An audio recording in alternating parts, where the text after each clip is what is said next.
refúgio está em Deus. Se encontra na carta a Judas, né? Pela graça de Deus, vamos meditar mais um livro inteiro da Bíblia, né? Carta a Judas, o penúltimo livro da Bíblia, antes de Apocalipse, bem colado no Apocalipse. Judas.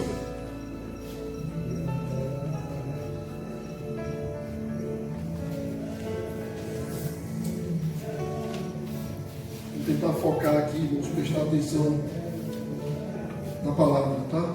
Carta a Judas. Vou ler toda a carta. Não tem capítulos, né? Judas, versículo 1, diz assim a Escritura Sagrada, irmãos: Judas, servo de Jesus Cristo, irmão de Tiago, aos chamados, amados em Deus Pai e guardados em Jesus Cristo, misericórdia, a paz e o amor vos sejam multiplicados. Amados, quando empregava toda a diligência em escrever-vos acerca da nossa comunhão, da nossa comum salvação, foi que me senti obrigado a corresponder convosco, exortando-vos a batalhardes diligentemente pela fé que uma vez por todas foi entregue aos santos. Pois certos indivíduos se introduziram com dissimulação, os quais desde muito foram antecipadamente pronunciados para esta condenação, homens ímpios que transformam em libertinagem a graça do nosso Deus e negam o nosso único soberano Senhor, Jesus Cristo. Quero, pois, lembrar-vos, embora já estejais cientes de tudo de uma vez por todas, que o Senhor, tendo liberto um povo, tirando-o da terra do Egito, destruiu depois os que não creram, e a anjos os que não guardaram o seu estado original, mas abandonaram o seu próprio domicílio. Ele tem guardado sob trevas em algemas eternas para juízo do grande dia. Como Sodoma e Gomorra, e as cidades circunvizinhas, que havendo se entregado à prostituição, como aqueles, seguindo após outra carne, são postas para exemplo de fogo eterno, sofrendo punição. Ora, estes, da mesma sorte, quais sonhadores alucinados, não só contaminam a carne, como também rejeitam o governo e difamam autoridades superiores.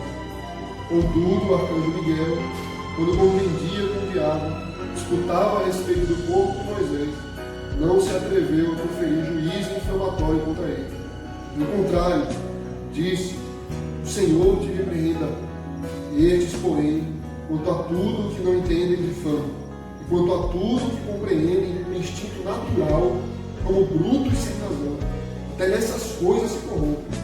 Ai deles, que prosseguiam pelo caminho de Caim, e movidos de ganância, se precipitaram no erro de Balaão, e pereceram na revolta de Corá. Estes homens são como rochas submersas em vossas festas de fraternidade, banqueteando-se juntos, sem qualquer recato, pastores que a si mesmos se apacentam, nuvens sem água impelidas pelos ventos, árvores em plena estação dos frutos destes, desprovidas, duplamente mortas, desarraigadas, ondas bravias do mar, que espumam as suas próprias sujidades, estrelas errantes para as quais tem sido guardada a negridão das trevas para sempre. Quanto a estes, foi que também profetizou Enoque, o sétimo depois de Adão, dizendo: eis que veio o Senhor entre suas santas miríades, para exercer juízo contra todos e para fazer convictos todos os ímpios acerca de todas as obras ímpias que impiamente praticaram e acerca de todas as palavras insolentes que ímpios pecadores proferiram contra ele. Os tais são murmuradores, são descontentes, andam segundo suas paixões, sua boca vive propalando grande arrogância, são aduladores dos outros por motivos interesseiros. Vós, porém, irmãos, lembrai-vos das palavras anteriormente proferidas pelos apóstolos do Senhor Jesus Cristo, os quais vos diziam: no último tempo haverá escarnecedores, andando segundo as suas ímpias paixões. São estes os que promovem divisões sensuais que não têm o Espírito.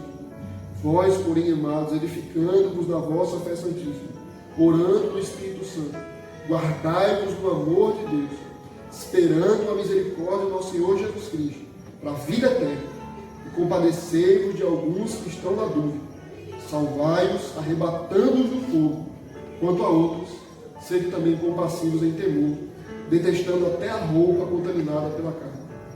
Olha, aquele que é poderoso para vos guardar de tropeço e para vos apresentar com exultação, imaculados diante da sua glória, ao único Deus, nosso Salvador, mediante Jesus Cristo, Senhor nosso, glória, majestade, império e soberania, antes de todas as eras, e agora e por todos os séculos.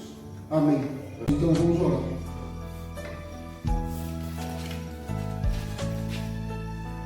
Deus, Pai Todo-Poderoso, obrigado por tua palavra, Senhor.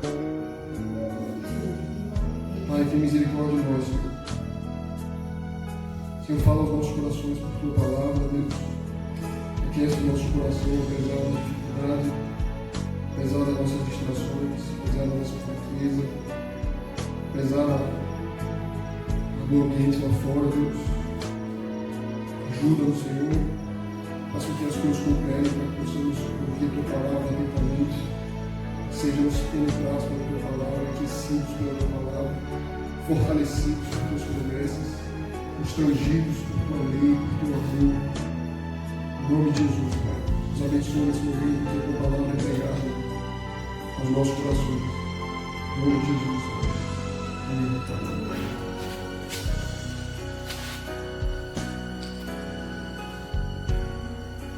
Irmãos, carta a Judas, hoje estudamos pela manhã, carta a Filemon.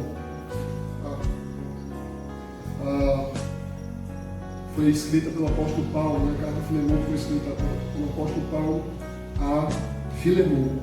Vai receber o nome do destinatário, que era Filemon, tá? Mas foi escrito por Paulo. No caso, Judas aqui é o próprio escritor, a carta recebe o nome do próprio escritor. Geralmente a carta recebe o nome do público para quem é destinado. Né? Por exemplo, Paulo escreveu para os Colossenses. O nome da carta é Carta aos Colossenses. Paulo escreveu a Timóteo. O nome da carta é 1 Timóteo, 2 Timóteo. Paulo escreveu a Tito. O nome da carta é Tito. Então, geralmente a carta recebe o nome do destinatário, para quem está sendo enviado. Nesse caso aqui, ela recebe o nome do próprio escritor. Porque não se sabe exatamente quem é o destinatário. Para quem Judas escreveu isso? Para quem essa carta foi escrita? Tá? Provavelmente é uma carta chamada carta circular. É uma carta que foi escrita para sair circulando por todas as igrejas. Porque naquele problema existia naqueles tempos existia um problema comum nas igrejas, que eram os problemas das heresias, tá? Dos falsos mestres. Tá? Era muito comum se levantar falsos professores, falsos pastores no meio da igreja. Era muito comum se levantar dentro da igreja gente que ensinava coisa errada. Né? Gente que inventava doutrinas falsas. Então, essa carta é conhecida como, ela tem essa natureza circular. Ela foi escrita para sair por aí circulando por todas as igrejas. Ela passava de mão em mão, cópias eram escritas e distribuídas. Então, por isso que o nome da carta é o nome do próprio autor da carta. Tá? Judas, não é Judas Iscariotes, tá? Não é Judas o traidor. Jesus ele teve 2 discípulos chamados Judas. O traidor não é o escritor dessa carta. Tem o outro Judas, que é meio-irmão de Jesus. Vocês vão olhar aí, o versículo 1 diz assim: Judas, servo de Jesus Cristo, irmão de Tiago, aos chamados, amados em Deus Pai e guardados em Jesus Cristo, a misericórdia, a paz e o amor vos sejam multiplicados. Esse Judas aqui é tido em outro lugar como meio-irmão de Jesus. Meio-irmão de Jesus, tá? Ele era irmão de Tiago e irmão de Jesus. Ambos eram irmãos de Jesus, tá? Mas aqui ele não se identifica como irmão de Jesus, provavelmente como uma expressão de humildade. Né? Quem sou eu para ser irmão de Jesus? Eu sou servo de Jesus, eu sou escravo de Jesus. Então ele se identifica aqui mais como um servo obediente a Jesus, como alguém submisso. Ele reconhece Jesus aqui como Deus. Tá? Ele reconhece Jesus como Deus. Então eu sou irmão de Tiago, mas eu sou servo de Cristo. Tá? E aí, para quem ele destina essa carta? Veja como é que ele identifica as pessoas para quem ele destina essa carta. Ele identifica esses crentes aqui com 3 nomes, impressionante, né? Ele diz assim: aos chamados, amados em Deus Pai e guardados em Jesus Cristo. A misericórdia, a paz e o amor vos sejam multiplicados. Vocês vão notar que, geralmente, Judas, quando ele ele vai escrever, ele vai trazer alguns padrões de 3. Interessante isso. Então ele traz assim, ele fala, chamados, amados e guardados, misericórdia, paz e amor. Quando ele vai trazer exemplo de juízo, ele traz 3 exemplos também, né? Ele fala dos incrédulos do deserto, dos anjos caídos, de Sodoma e Gomorra. Então ele tem esse padrão de 3 para ficar mais fácil de compreender. Mas veja o que ele fala aqui, né? Ele destina essa carta a quem ele chama de chamados, amados e guardados. Chamados, amados e guardados. Pare para pensar, irmãos. O que significa você ser chamado por Deus? O que é o crente ser chamado por Deus? Porque assim, isso aqui explica a natureza ou como funciona a nossa salvação. Nós somos chamados por Ele, ou seja, a nossa salvação é uma iniciativa do próprio Deus. É Ele quem começa a obra em nós. Tá? É Ele quem nos chama para Ele. Veja, eu não simplesmente escolhi servir a Deus, mas Ele me chamou para Ele. Eu ouvi a voz dele. Então, a princípio, isso não parte de mim. Isso vem dele. A minha salvação começa nele. A glória da minha salvação pertence a ele. Por isso ele me chama de chamado. Eu fui chamado por ele. Tá? Ele me chamou. Tá? Imagina o que é chamado, né? O que é uma chamada? Você está ali assistindo televisão, de repente alguém liga para você. O telefone toca. Você recebeu uma chamada. E aí você atende o telefone. É o Senhor chamando você para Ele, dizendo, venha para mim. Tá? Então, o chamado é uma iniciativa. Isso explica para nós que a nossa salvação, ela procede de Deus, ela começa de Deus, é iniciativa dele. Por isso, aos chamados. Mas não só aos chamados, mas ele diz, aos amados em Deus Pai. Por que Deus me chamou? Porque Ele me amou. Porque Ele me ama. Como é que eu explico o amor de Deus por mim? Eu que sou um miserável pecador, de onde vem esse amor? É difícil a gente entender, irmãos. É um mistério para nós. Porque se eu fui chamado por Ele a princípio, e Ele me amou para que eu fosse chamado, como explicar o amor de Deus? Se eu não tinha nada com Ele, eu não queria nada com Ele, foi Ele quem começou a obra da minha salvação. Foi Ele quem me chamou. Como é que Ele me amou se Ele não via nada em mim? Se eu não fiz nada para merecer o amor dele? Como Ele me amou? Isso é perfeito. No Deuteronômio capítulo 7 diz que Deus amou o seu povo, né, quando eles eram fracos, quando eles não tinha nada, mas Ele disse, vocês não fizeram nada para que eu amasse vocês. Eu simplesmente amei. Esse amor procedeu de mim e não de vocês. Vocês eram os mais fracos de todos os povos. Vocês eram os mais feios de todos os povos. E eu amei vocês. E ele diz, amados em Deus Pai. Isso é interessante, porque geralmente a gente pensa que Deus ele só passou a me amar depois que Cristo morreu por mim. Então ele entrega o Filho dele, Cristo morre por mim, então Deus passa a me amar. Como se Deus fosse me amar só depois que eu fosse salvo. Mas é que está a beleza da coisa. Ele me amou em Deus Pai. Vê que coisa maravilhosa. Ele não me amou no Filho. Ele me amou em Deus Pai. Ou seja, antes da cruz, Deus me amava. O que isso significa, irmãos? Que a cruz, na verdade, é a expressão do amor de Deus. Ele não se entregou na cruz para poder me amar. Ele se entregou na cruz porque Ele me amava. Porque Deus amou o mundo de tal maneira que deu o seu Filho. Ele me amou, então deu o Filho dele por mim. O amor de Deus é antes de todas as eras. O amor de Deus nós somos conhecidos por Ele antes da fundação do mundo. O amor de Deus precede toda a criação, todo o tempo. Antes de tudo, Ele me amava. Ele me conhecia. E Ele me amava.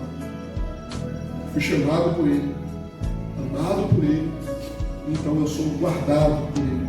E aí Ele diz, aos chamados, amados em Deus Pai e guardados em Jesus Cristo. Guardados em Jesus Cristo. O que é isso, irmão? E aqui é perfeito, porque da mesma forma que a salvação ela tem início em Deus, ou seja, Ele me chamou, a minha salvação procede dele.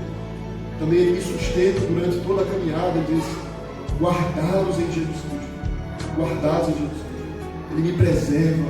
Ele cuida de mim. Vê que maravilhoso. Ele não só me chama, Ele cuida de mim. Ele não só inicia a obra, Ele leva ela a cabo até o fim, guardados em Cristo Jesus.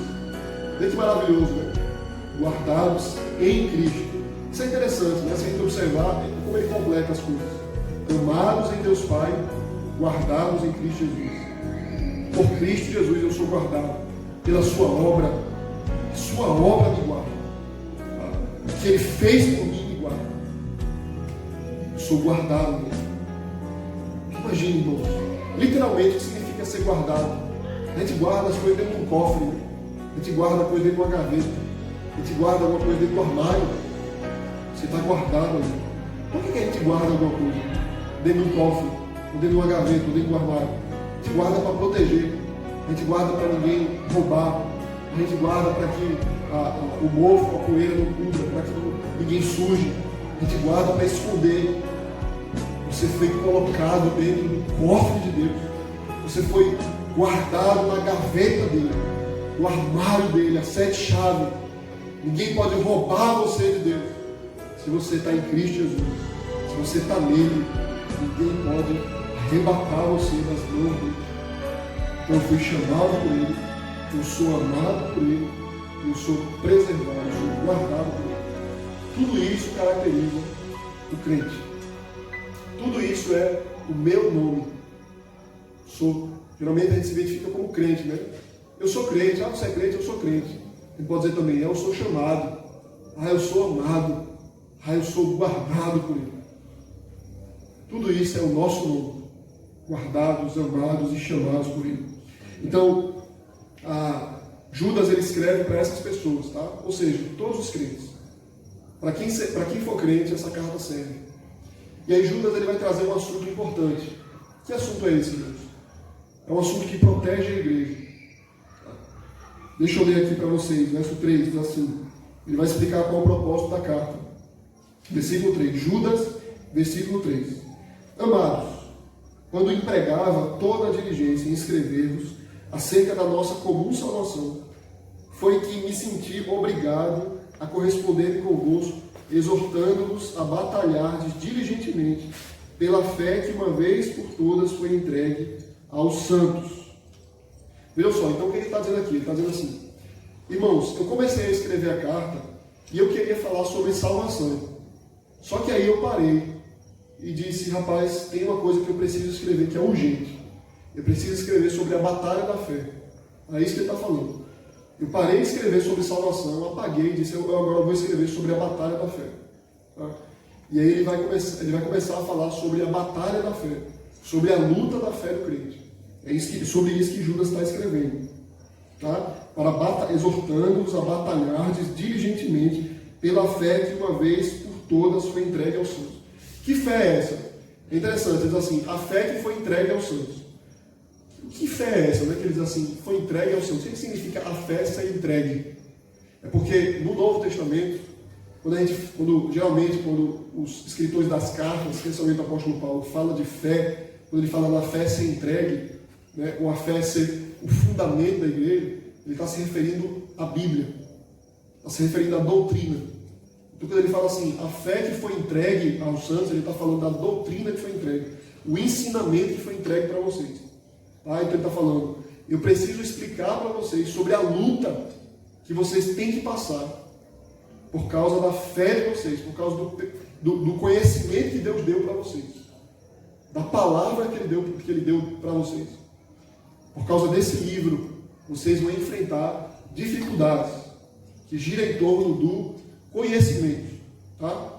Ele está falando aqui sobre ensino, sobre doutrina, sobre conhecimento. Ele usa essa expressão: a fé que foi entregue a vocês. Isso é uma expressão famosa. Tá? Os reformadores eles tratavam a Escritura como fé, né? Eles chamavam de fé. Tá? A doutrina apostólica, a doutrina da Bíblia, a fé que foi entregue para vocês. É sobre isso que eu quero escrever. Vocês vão enfrentar dificuldades por causa disso. Veja o que ele diz no versículo 4. porque certos indivíduos se introduziram com dissimulação, os quais desde muito foram antecipadamente pronunciados para esta condenação, homens ímpios que transformam em libertinagem a graça do nosso Deus e negam o nosso único soberano e Senhor Jesus Cristo. Veja o que ele está dizendo, irmãos. Ele falou, eu ia escrever sobre salvação, mas agora eu vou escrever sobre luta. Por quê? Porque tem pessoas no meio de vocês, ele fala, homens ímpios, dissimulados, tá? Eles foram antecipadamente pronunciados para a condenação. Homens ímpios que transformam em libertinagem a graça do nosso Deus e negam o nosso soberano Senhor Jesus Cristo. E aí ele vai falar que essa luta, ela se refere ao ensino. Ela fala de homens que estão ali no meio da igreja e eles são dissimulados, ou seja, dissimulado significa o quê? É uma pessoa falsa. Dissimulado é uma pessoa que dissimula. Você não sabe o que ela é. Uma coisa, uma hora é uma coisa, outra hora é outra. Então ela mente, ela não é aquilo que você pensa que ela é. Então os falsos mestres, os que mentem quanto à Bíblia Sagrada, eles são dissimulados. Eu vou dar um exemplo para vocês. Um exemplo terrível. Quando você liga na televisão e você vê esses pastores aí pedindo dinheiro, o tempo todo pedindo dinheiro, sabe? Você percebe o jeito. Rapaz, desde que eu vim dessas igrejas, eu percebia que o jeito que esses homens falam, sabe? O jeito deles é um jeito de mercenário, sabe? É um jeito eles falam tudo igual. É um negócio feio, né? Eles falam todos iguais, com o mesmo sotaque, com o mesmo jeito de falar, sabe? É um movimento, sabe? É uma lavagem cerebral. Você sabe por que é isso, né? Tem tudo uma psicologia por trás disso. É porque o líder deles fala daquele jeito. Eu vou dar um exemplo, por exemplo, Edir Macedo, tá? Que começou esse movimento aí de roubar da igreja. Ele fala de um jeito. Todos os pastores que seguem ele falam do mesmo jeito que ele. Porque a igreja deles deve sentir que elas estão seguindo o Edir Macedo, não aqueles pastores. Tá? Então eles têm um princípio por trás. Essa coisa de seguir esses homens. E eles têm um jeito de ser, um jeito de falar. Por trás da câmera, eles não são daquele jeito. Eles têm um jeito de falar com o povo, para convencer o povo, para dar dinheiro, para fazer isso, para fazer aquilo. Eles são dissimulados. Isso é uma característica dos falsos mestres. Eles não são aquilo que vocês acham que eles são. Eles, assim, eles são homens ímpios, ou seja, o que é homem ímpio? Ímpio é o rebelde contra Deus. Eles são realmente rebeldes, eles não são ignorantes. Eles não são uma pessoa, ele não sabe direito o que está fazendo. Não, eles são ímpios. Eles odeiam Deus. A palavra ímpio aqui significa isso. Eles odeiam Deus, eles não amam Deus. Ímpios. E ele diz, e o que é que eles fazem? Transformam em libertinagem a graça do nosso Deus e negam o nosso único soberano Salvador Jesus Cristo. O que é que esses ímpios fazem? Veja o que ele diz. Eles transformam em libertinagem a graça de Deus. Qual é a ideia aqui? Porque quando a gente pensa em graça, a gente pensa em liberdade, né? Nós somos libertos pela graça. E aí eles ensinavam que essa liberdade dava margem para a gente fazer o que a gente queria. Que aí deixa de ser liberdade, se chama libertinagem. Deus me libertou, somos livres adoradores, a gente pode fazer o que a gente quer. Né? Isso é uma mentira.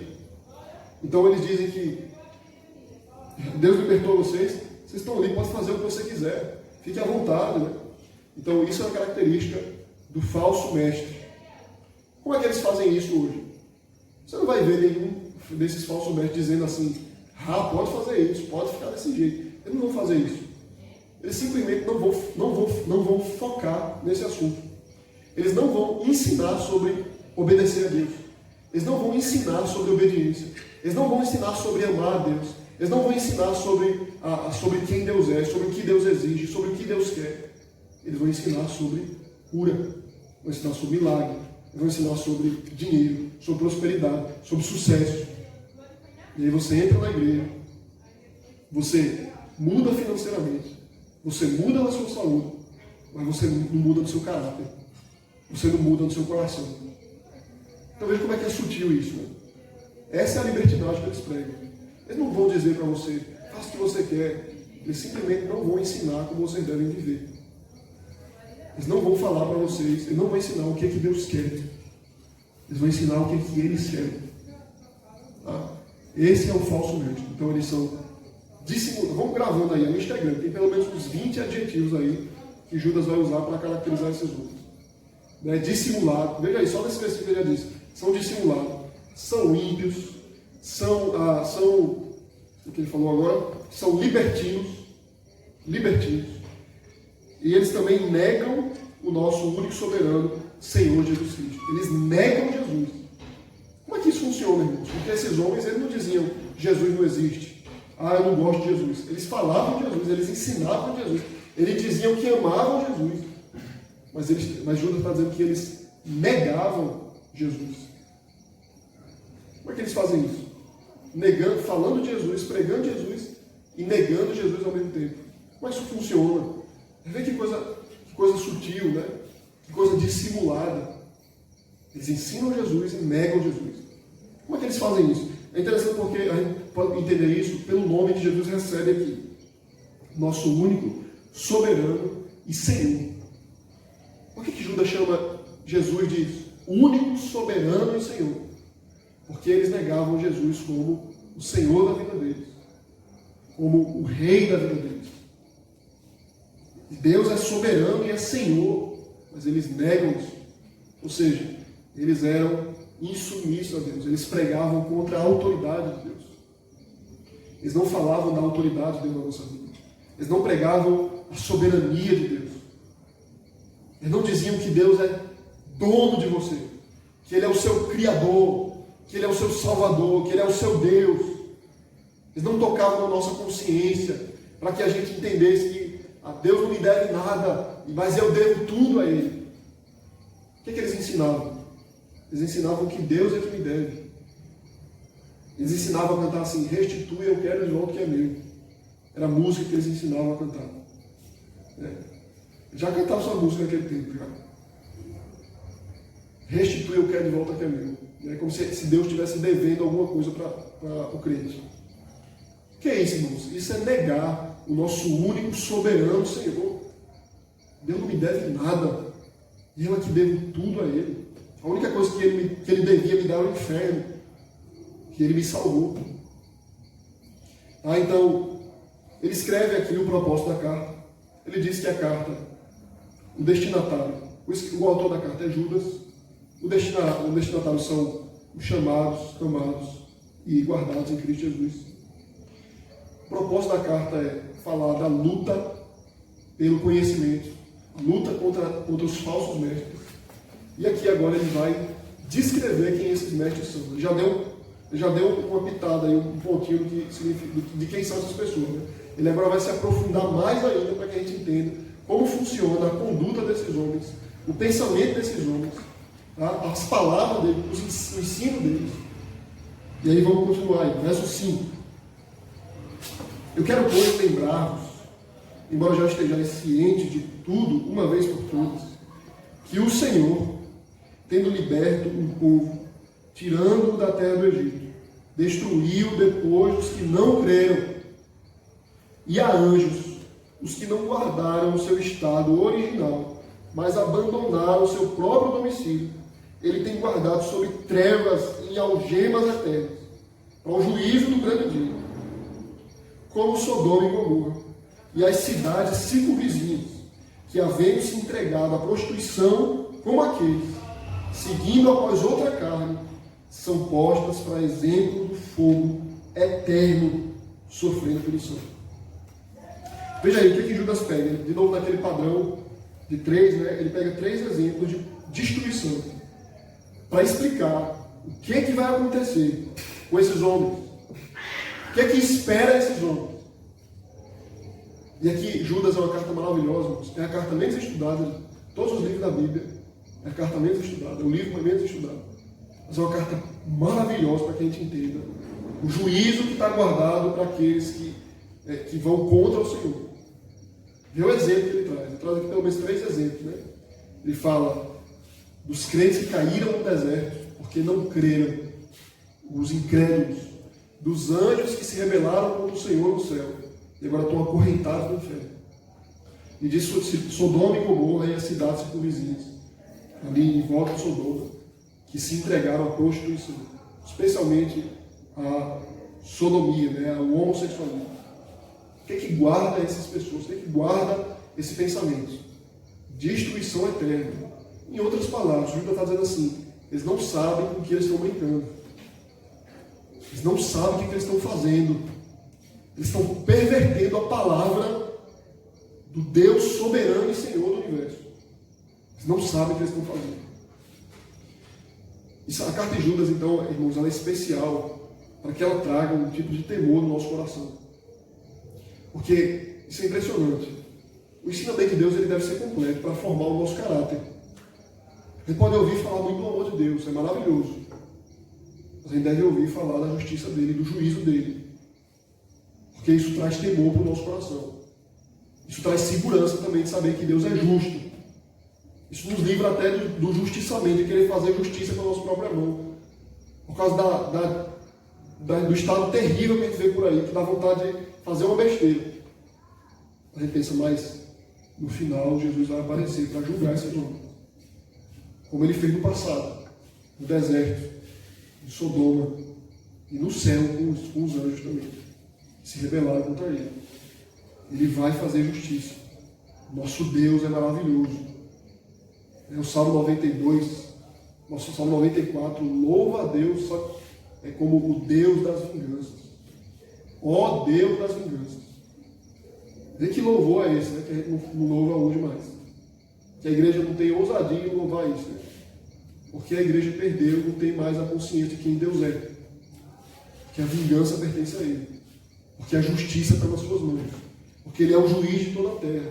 E ai daquele que encontra os ensinamentos do Senhor, que perverter a sua palavra. 7 flagelos estão guardados para esses homens.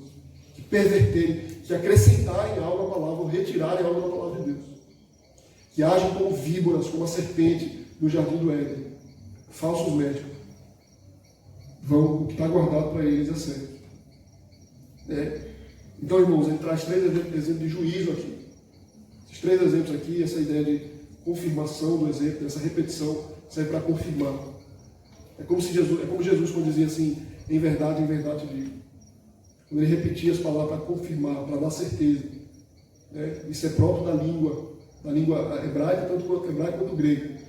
Da repetição para enfatizar e dar certeza. Pode ter certeza. É assim que vai ser. Então ele traz 3 exemplos de juízo que está guardado para esses homens. É o pior dos juízos. Porque eles conhecem e eles negam e ainda pervertem o ensino. Era melhor ficar na deles. Era melhor, é ruim também, mas era melhor eles nem ouvido falar de Jesus do que conhecer e perverter o que Jesus ensina. Tá? É certa a destruição desses homens. E aí, verso 8, ele vai descrever bem quem são esses homens. Verso 8. Ora, estes, da mesma sorte, quais sonhadores alucinados. Tentem decorar aí, tá? A quantidade de qualidade que ele dá para esses homens, de adjetivo. Da mesma sorte, sonhadores alucinados. Grava isso, sonhadores alucinados. Não só contaminam a carne, como também rejeitam governo, difamam autoridades superiores. Ele diz que são sonhadores alucinados. O que é um sonhador alucinado? É exatamente o que a gente vê hoje de abundância. Sonhador alucinado aqui. Pense nisso unido com o fato de que eles ensinam as coisas erradas, tá? Eles trazem falso ensino. Como assim? Eles trazem falso ensino? O que tem a ver com sonhador alucinado? É porque é mais ou menos assim que acontece. Olha, Jesus é assim, assim, assim. Aí você diz, mas isso não está escrito na Bíblia. Ele diz, mas eu sonhei. Tá? Vocês conseguem pensar quem faz isso, né? Mas eu sonhei. Isso é uma revelação de Deus. Então eles são sonhadores alucinados. Isso aqui é o nome que dá para o falso profeta. Que diz, eu sonhei assim. Deus me revelou assim. É um sonhador alucinado. E Deus aparece e diz assim para eles, eu nunca revelei isso para ele. Eu nunca falei isso para ele. Isso nunca vai se cumprir. Então eles são sonhadores alucinados. Tá? Ou seja, trazem falso ensino. Isso é uma palavra, isso é uma expressão para descrever o falso profeta, a falsa profecia, o falso ensino. Tá? O que eles fazem? Não só contaminam a carne, como também rejeitam o governo e difamam autoridades superiores. Dentro do conteúdo que eles ensinavam, irmãos, estava um tipo de subversão, né, de rebelião contra o governo instituído. Tá?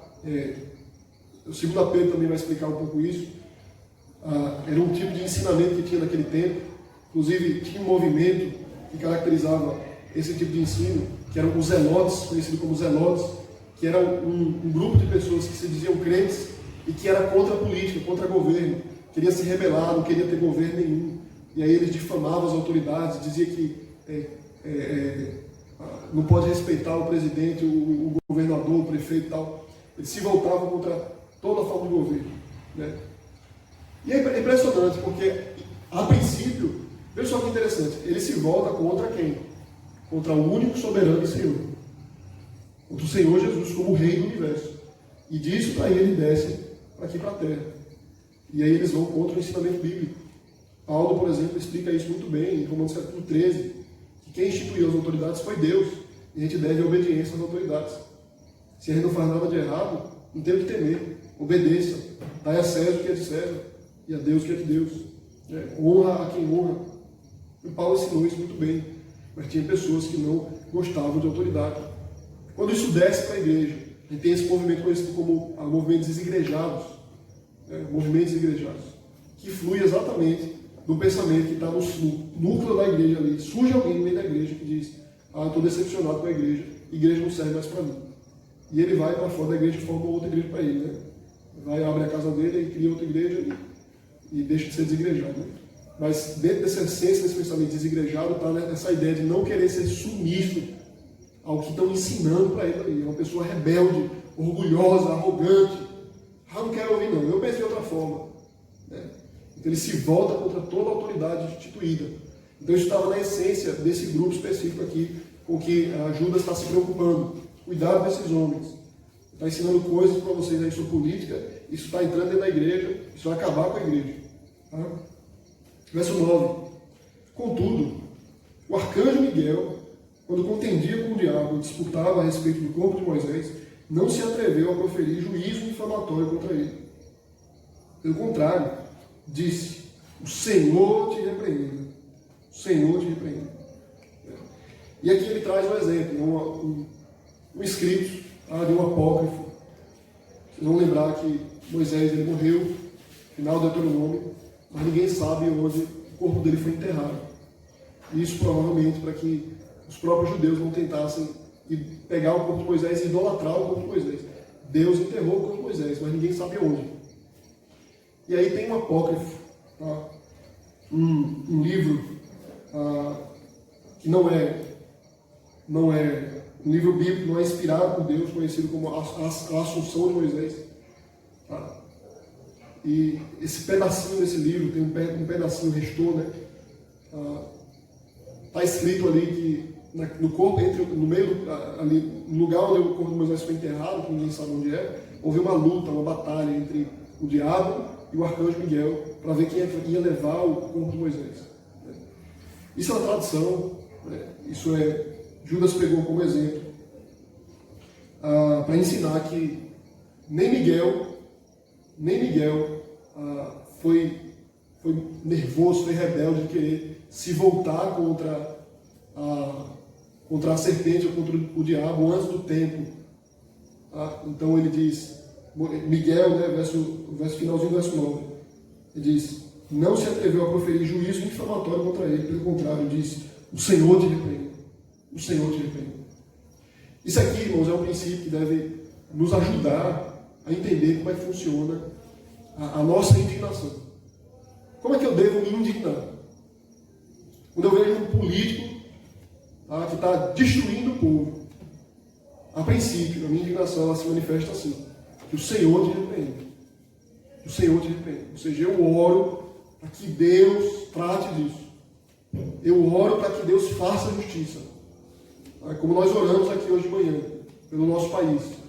Deus pune os opressores do Brasil, que roubam o nosso dinheiro. Pune eles, Senhor. Repreende eles, Senhor. Então entrega o juiz nas mãos de Deus. Nas mãos de Deus. Obviamente naquilo que está fora do nosso controle. Tudo nas mãos de Deus, certamente. Mas quando a gente ora, a gente deve entregar tudo ao Senhor. Tudo ao Senhor. O Senhor te repreende. O Senhor te repreende. Então esse é o princípio que Judas ele quer manifestar aqui com essa citação, né, dessa história. Verso 10. Estes, porém, quanto a tudo o que não entendem, difamam. Quanto a tudo o que compreendem, por instinto natural, como brutos sem razão, até nessas coisas se corrompem. Até nessas coisas se corrompem. Veja como é que funciona o coração desses homens. Aquilo que eles não entendem, eles difamam. E aquilo que eles entendem por instinto natural, ou seja, como animais. Natural aqui significa oposto à razão, tá? Diz como animais, como brutos sem razão. Até nessas coisas se corrompem. Ou seja, o que eles não entendem, eles difamam. O que eles entendem, eles usam para o mal. São brutos sem razão, são animais. Odeiam a verdade. Odeiam a igreja. Odeiam a Deus. Terrível o que esses homens fazem. Agora entenda que Judas está descrevendo aqui uma pessoa bem vestida, de barba feita, sorridente, que pega na mão de todo mundo, que ajuda os pobres. Ele está falando de pessoas dessa forma. Não estou condenando essas coisas não, tá? Eu estou dizendo que esses homens agiam da melhor forma aparente. Eles eram dissimulados. Dissimulados. Na frente, eles eram brancos, puros, por dentro eram oco. Tá? Esses homens são os falsos mestres.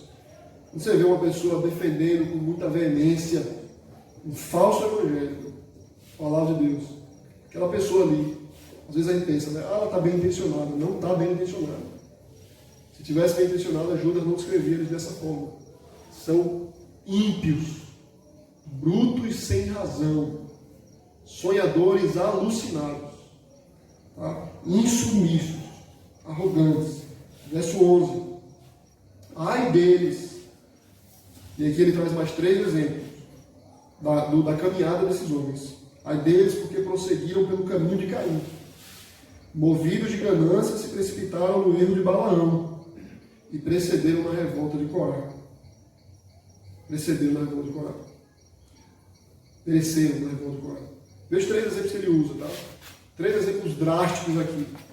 Imagine homens bem intencionados, aparentemente bem intencionados, que falavam de Jesus, que estavam no meio da igreja, mas eles estavam no caminho de Caim. Ou seja, assassinos, que tiram a vida da igreja. Tá? Diz, como Balaão, ganancioso. Balaão foi um falso profeta, que profetizava para ter dinheiro, para ter lucro. Assassinos, gananciosos, e diz, e pereceram na revolta de Corá. Vou lembrar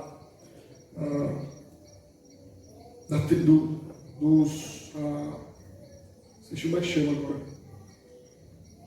Do povo ali de Corá, que estava ali no deserto, eles caíram, né? Eles morreram, mais de 200 pessoas, por serem rebeldes, insubmissos ao ensinamento de Deus. Rebeldes. Então, assassinos, gananciosos e rebeldes. Tá? Tudo isso cabe ao falso mestre. Aquela pessoa ali, legal, de barba feita, que sorri para você e dá bom dia. Tá? Tudo isso encaixa neles. Verso 12.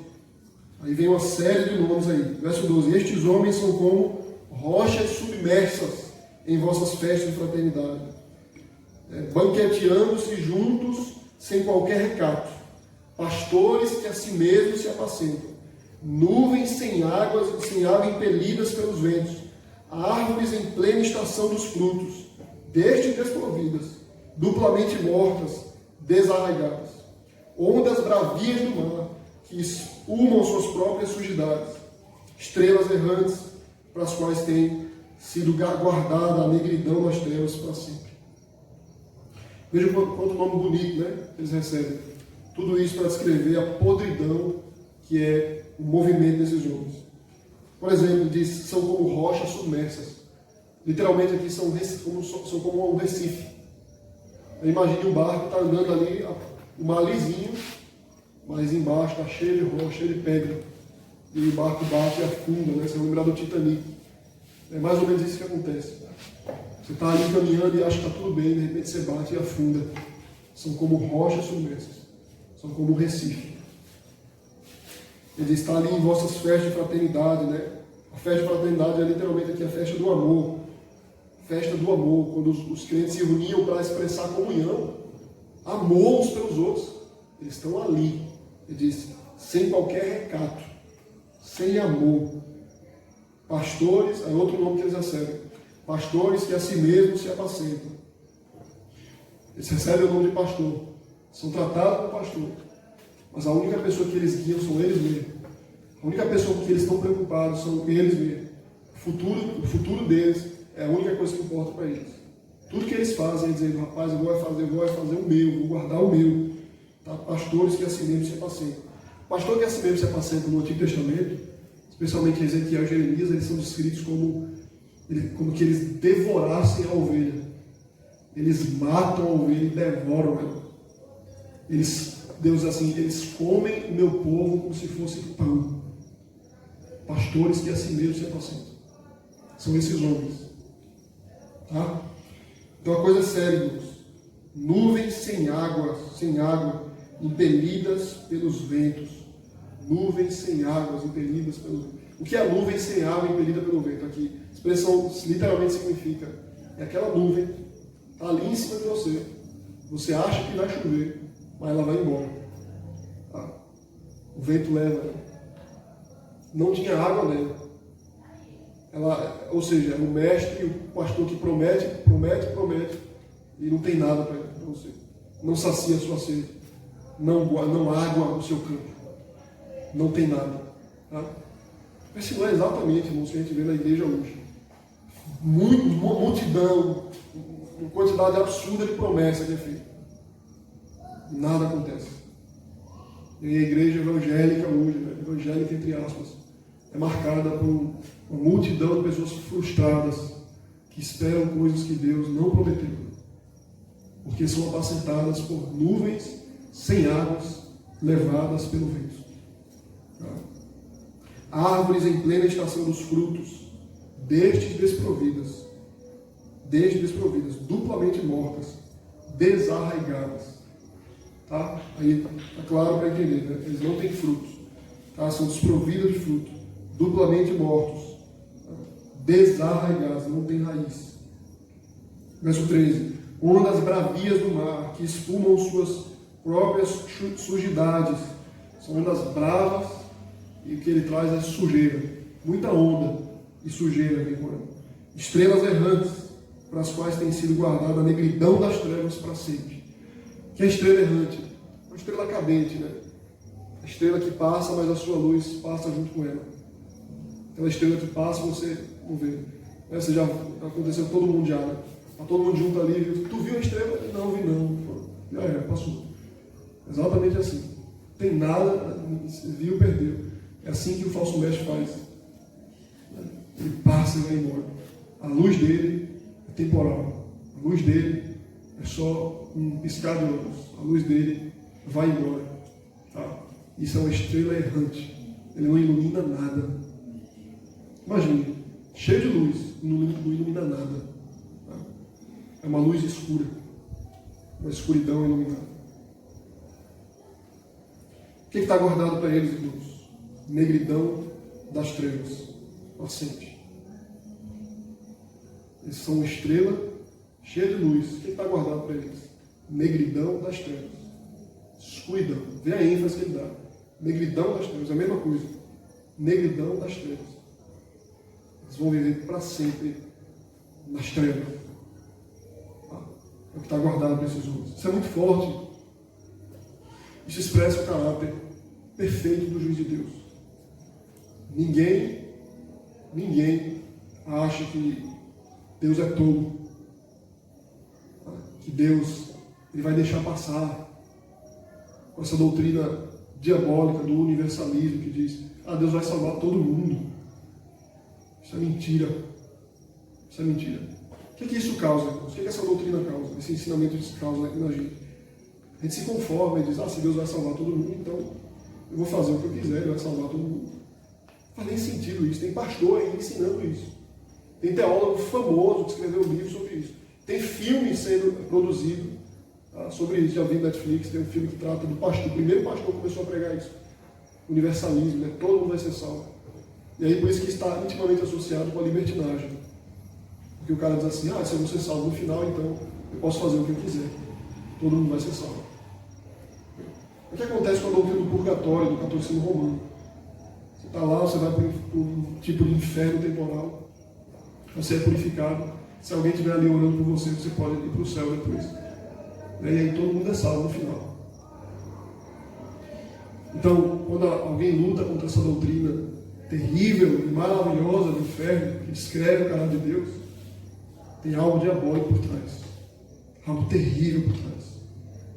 São libertinos, sonhadores alucinados, rebeldes, orgulhosos, pastores que se apacentam assim, estrelas errantes, ondas bravias do mar, árvores sem frutos, rochas submersas. Verso 14, irmãos. Quanto a estes foi que também profetizou Enoque, o sétimo depois de Adão, dizendo: eis que veio o Senhor entre suas santas miríades, para exercer juízo contra todos e para fazer convictos todos os ímpios, acerca de todas as obras ímpias que impiamente praticaram, e acerca de todas as palavras insolentes que ímpios pecadores proferiram contra ele.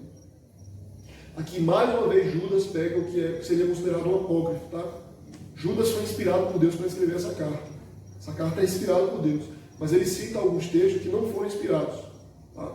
Como é o exemplo lá de Moisés, um texto escrito sobre a Assunção de Moisés, como é o exemplo dessa carta que supostamente foi escrita por Enoque.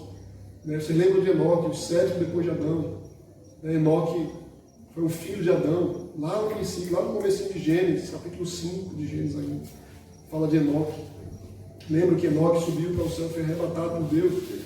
Então, supostamente, esse texto é associado a Enoque, é atribuído a Enoque. O que Judas quer com isso? A ideia de Judas aqui provavelmente é simplesmente dizer assim, que há muito tempo atrás já se dizia o que ia acontecer com esses homens. A ideia de Judas é essa. Quando nem Moisés ainda tinha escrito Gênesis. É porque Enoque veio antes de Moisés, tá, irmãos? Então a ideia de Judas aqui provavelmente é dizer que o juízo guardado para esses homens está há muito tempo que está previsto para eles. E eles acham que não vai acontecer nada. Deus falou desde o princípio. Desde o princípio. O que vai acontecer com eles? Verso 16. Os tais são murmuradores, são descontentes, andando segundo suas paixões. Tá, irmãos? Vejam aí, muitos nomes que esses homens recebem. Murmuradores, quem é que murmura? Quem está descontente. São descontentes, andando segundo suas paixões. Eles caminham por aquilo que eles desejam. Eles caminham pelo que a carne deles quer. A paixão aqui é associada à sexualidade, que a carne dele deseja. Eles caminham pensando em dinheiro. Eles caminham pensando no lucro. Eles não estão dispostos a sofrer pelo Evangelho. Não estão dispostos a ensinar sobre a cruz. Eles sempre falam de paz. É assim que o Antigo Testamento descreve o falso profeta. Ele diz paz, paz, quando não há paz. Quando uma pessoa está passando por uma dificuldade, o falso profeta vai lá e diz, é demônio. Isso é demônio. Tem alguma coisa errada aí, dificuldade, jamais. Crente não passa por dificuldade. Ele diz, ou então ele fala assim, não, tenha certeza que Deus vai lhe dar a vitória. Vamos profetizar. Vamos fazer não sei quanto tempo de 7 semanas, Daniel, não sei o que lá. Começa a fazer falsa promessa. Irmãos? Eles são guiados por suas paixões. Eles não falam de dificuldade. Eles não falam de inferno. Eles não falam de cruz. Eles não falam de perseguição. Eles não falam de tribulação. Eles só falam de paz, paz, paz. Quando não há paz. O mundo pode estar caindo. Eles falam de paz. É bom a gente falar de paz, tá? Deus é paz. E Deus prometeu paz para nós. E quem tem o Espírito Santo tem paz. Só que é uma paz que o mundo não conhece. A paz que eles pregam é uma paz temporal. Como se nada tivesse acontecendo. Não, Deus vai dar a vitória. Qual é a vitória que eles pregam? Deus vai... Ele começa a dar o testemunho deles, né? É um testemunho absurdo. Sabe que tinha uma dívida de 70 mil reais, de repente desapareceu e tal. Eles começam a falar, o testemunho deles de Deus é isso. Né? É vitória financeira, vitória financeira, vitória financeira. Irmãos, tudo isso, falsa profecia, falso ensinamento. Tá? A glória dele está aqui. Ele diz, a sua boca vive propalando grandes arrogâncias. Tá?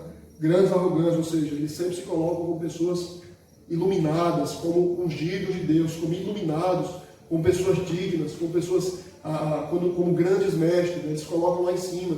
Você nunca vai ver um mestre entre aspas, como uma pessoa humilde, como uma pessoa mansa. Eles são sempre aquelas pessoas que se colocam lá em cima. Tá? Tudo isso, dá para observar isso, né? A psicologia do movimento desses homens. Eles são pessoas que estão lá em cima, que se colocam lá em cima, que colocam o líder deles lá em cima, como se fosse o próprio Deus na terra. Tá? Então eles propalam, são adulantes, eles propalam grandes arrogâncias, são aduladores dos outros por motivos interesseiros. Que é adulador? É o que bajula. É o que bajula. É o que fica sempre ali lhe tratando bem porque ele quer algo por trás. Ele nunca vai repreender você. Ele nunca vai exortar você. Ele nunca vai chamar você no canto e dizer, você está pecando, meu irmão. Nunca vai fazer isso, porque ele não quer desagradar você. Ele quer ganhar você. Tá? A gente sabe disso, né? Tá? As pessoas mais experientes sabem mais ainda. Né? Quando tem uma pessoa que trata muito, é como político. O político é aquele que a gente só vê mesmo no começo da eleição. Pega na mão de todo mundo, sorri para todo mundo, faz promessa para todo mundo. Depois, só daqui a 4 anos. Assim funciona. Esse princípio está dentro das palavras, da conduta do falso mestre. Tá, irmãos? Eles tratam você muito bem, mas são vazios. São cães, são devoradores, são lobos, assassinos. Eles querem destruir você. É interessante isso, né? Quanto mais bem ele trata você, mais ele quer destruir você. Quanto mais ele sorri para você, tudo isso é bom, tá, irmão? Sorrir, tratar bem. Mas a Bíblia ensina como é que isso é feito. Isso tem o seu tempo, isso tem o seu encaixe. Existe um momento de repreensão. Existe um momento de botar o dedo na cara e dizer, abandone isso. O falso mestre nunca vai fazer isso. Jamais. Verso 17. Então até aqui, irmãos, verso 16, ele descreveu bem quem são esses falsos mestres. Né? Não sei se vocês decorarem a quantidade de nomes que eles recebem, né? Quantidade de adjetivos, de comparações. São terríveis. Judas tentou associar o máximo de coisa que vinha na cabeça dele para dizer, pensem bem, olhem bem, se atentem, quem são esses homens? Por quê, irmãos? Está lá no começo, o primeiro nome que eles recebem, porque eles são dissimulados. Eles vão enganar vocês. Então, para que eles não sejam enganados, ele traz uma série de nomes, tá? Uma série de descrição para que a gente compreenda quem são esses homens. Aí ele diz assim, para que ele não engane, vocês vão explicar bem como é que eles agem. Eles são assim, eles falam desse jeito, eles pensam desse jeito, eles andam desse jeito. Por isso que Judas enfatiza muito o jeito que esses homens são. Tá? Esse é o teor da carta, esse é o núcleo da carta. Verso 17. Caminhando para a conclusão, né? Verso 17 diz, vós, porém, irmãos, lembrai-vos das palavras anteriormente proferidas pelos apóstolos do nosso Senhor Jesus Cristo, os quais vos diziam, no último tempo haverá escarnecedores, mais um nome que eles recebem, escarnecedores, andando segundo suas ímpias paixões. São estes os que promovem divisões sensuais, que não têm o Espírito. Não tem Espírito. E aqui Judas caminha para a conclusão, dizendo assim, amados, lembrem-se da palavra dos apóstolos. Tá? Como é que a gente se guarda desse falso ensino? Como é que a gente se guarda desse falso ensino? Lembrem-se do que está escrito. Lembrem-se do que está escrito. Estão tentando enganar vocês. Lembrem do que foi escrito para vocês. Lembrem do que foi ensinado para vocês. Voltem para a Escritura. Voltem para a Bíblia. Quando uma igreja, quando um tempo que as igrejas esqueceram o Senhor, Eles estão caminhando por falsas doutrinas. O que é que o Espírito Santo de Deus faz para retomar essa igreja? Para resgatar esse povo? Ele abre a Bíblia. Ele levanta pregadores para pregar a palavra fielmente. Ele faz com que os jovens se movimentem ali e queiram estudar mais a Bíblia. É assim que Deus resgata o seu povo. Por isso que um puritano diz: Senhor, tira tudo de nós, mas não tira a tua palavra de nós, Senhor. A palavra de Deus é que nos guarda, irmãos, do falso ensino. É a nossa segurança. Então o que a gente está fazendo quando a gente para de ler a Bíblia? O que eu estou fazendo comigo? Quando eu esqueço da Bíblia, de estudar a palavra de Deus? Eu estou me sujeitando a todo tipo de falsa doutrina e vã filosofia. Irmão, não se engane. Pode se achar muito sábio. Quando pensa que não, a gente foi arrebatado. Uma pessoa vem com um sorriso e ensina uma coisa. É assim que acontece a divisão dentro da igreja. É assim que acontece a fofoca, a intriga. Uma pessoa aparentemente bem intencionada fala mal da outra pessoa, dizendo assim: é só para... Você pensa que não, você virou inimigo daquela pessoa. É assim que o falso mestre faz com Cristo. Se proteja disso. Se proteja. A palavra de Deus nos protege disso. Verso 20. Vós, porém, amados, edificando-vos na vossa fé santíssima. Veja agora como é a nossa conduta diante disso, tá? Voltar para a palavra. Verso 20. Edificando-vos na vossa fé santíssima, orando no Espírito Santo, guardai-vos no amor de Deus, esperando a misericórdia do nosso Senhor Jesus Cristo para a vida eterna. Veja aí, quanta coisa, né? Edificando na fé. Fé. Orando no Espírito. Oração. A edificação da fé é a leitura da palavra, tá? Edificando-nos na fé. A leitura da palavra. Orando no Espírito. Oração. Guardai-vos no amor de Deus, esperando a misericórdia do nosso Senhor Jesus Cristo, na vida eterna. E aqui é impressionante que Judas, se vocês notarem, ele pega o ensinamento que Paulo traz. Eu falei para vocês hoje pela manhã. Fé, amor e esperança. Isso é fundamental para que a gente entenda. Quando o escritor, geralmente Paulo, ele está falando a respeito do que guarda a igreja. Marcas que caracterizam a igreja. Fé, amor e esperança. Fé, amor e esperança. Lembra que eu falei isso para vocês pela manhã?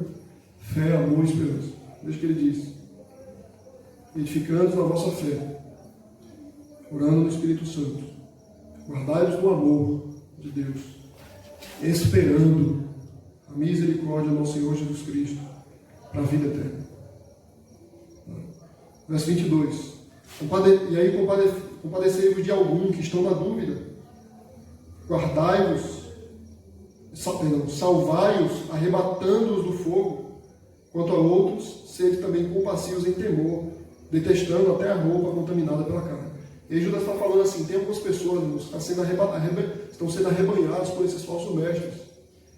Se compadeçam deles, ajude eles. Eles estão ali cheios de razão, mas eles estão indo para o inferno. Ajude eles, ensine eles, ame eles, pregue para eles.